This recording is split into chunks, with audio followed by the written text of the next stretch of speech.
Grammar किसी भी language, किसी भी भाषा, हिंदी हो, इंग्लिश हो, उर्दू हो, किसी भी भाषा को सीखने के लिए हमें उसके शुद्ध रूप को समझने के लिए व्याकरण का ज्ञान होना आवश्यक होता है।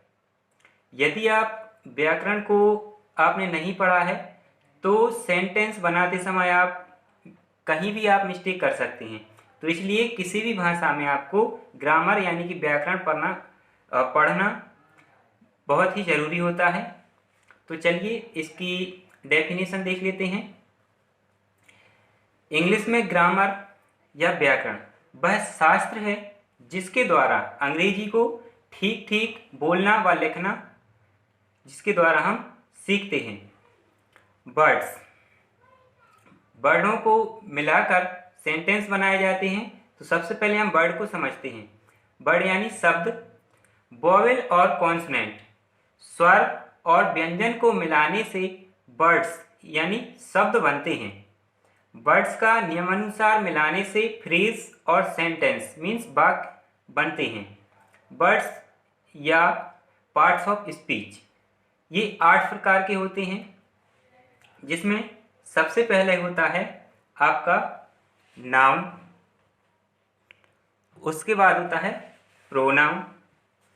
तो चलिए इसको देख लेते हैं हम कि क्या क्या होता है। सबसे पहले हमें पढ़ना पड़ेगा नाउन, NOUN,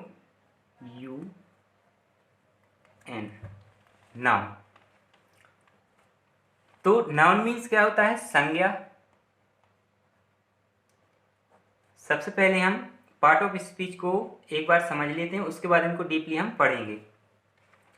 नाउन के बाद होता है आपका प्रोनाउन।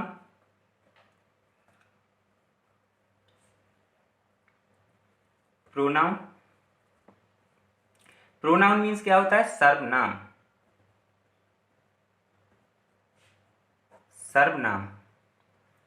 इसके बाद आता है वर्ब।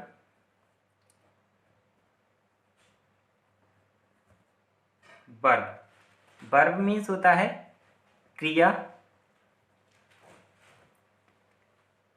इसके बाद आता है आपका एडजेक्टिव।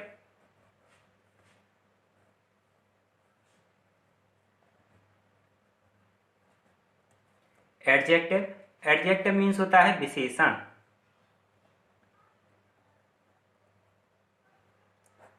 विशेषण। इसके बाद होता है एडवर्ब।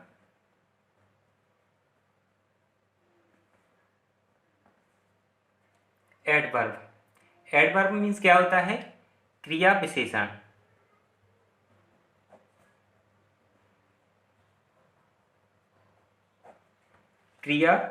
विशेषण। इसके बाद आता है आपका प्रीपोजिशन।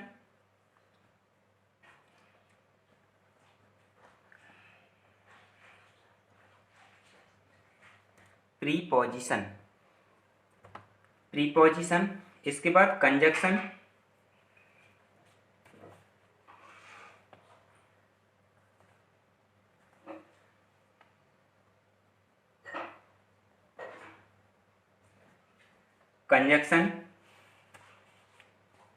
प्रीपोजिशन क्या होता है आपका? संबंध सूचक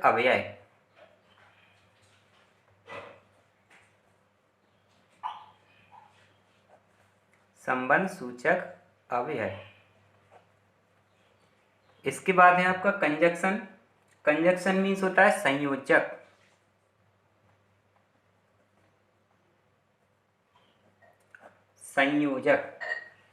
इसके बाद होता है इंटरजेक्शन।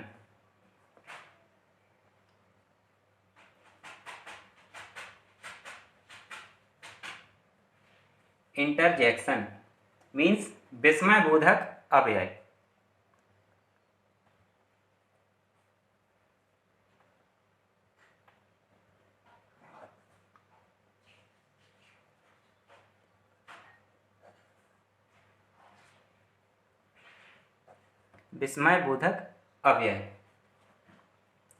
तो फ्रेंड्स, ये तो हमने देख लिया कि जो आपके पार्ट ऑफ स्पीच होती है उसमें हमें क्या क्या पढ़ना है। तो सबसे पहले हमें पढ़ना है नाउन, उसके बाद pronoun, then verb, then adjective, then adverb, then preposition, then conjunction, then interjection. तो इसके बाद हम नाउन पे आते हैं। नाउन क्या होता है? तो हेडिंग डाल लेंगे नाउन।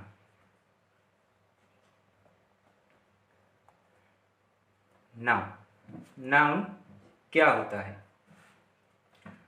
तो इसकी जो डेफिनेशन है वो रहेगी आपकी, noun is the name of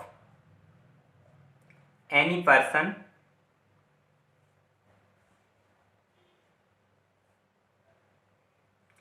person, place or things।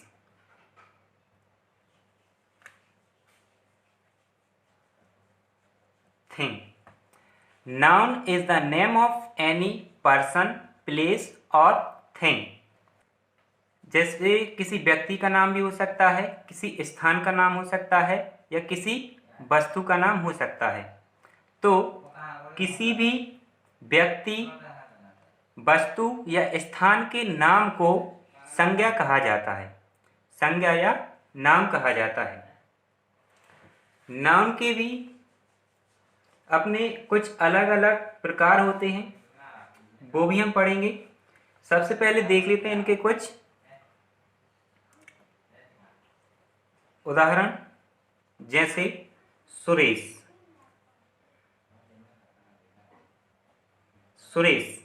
ये क्या है? यह एक नाम है, किसी व्यक्ति का नाम यानी कि नाम।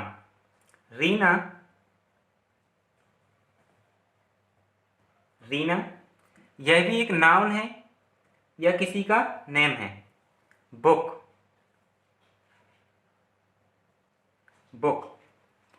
भी एक वस्तु का नाम है। आगरा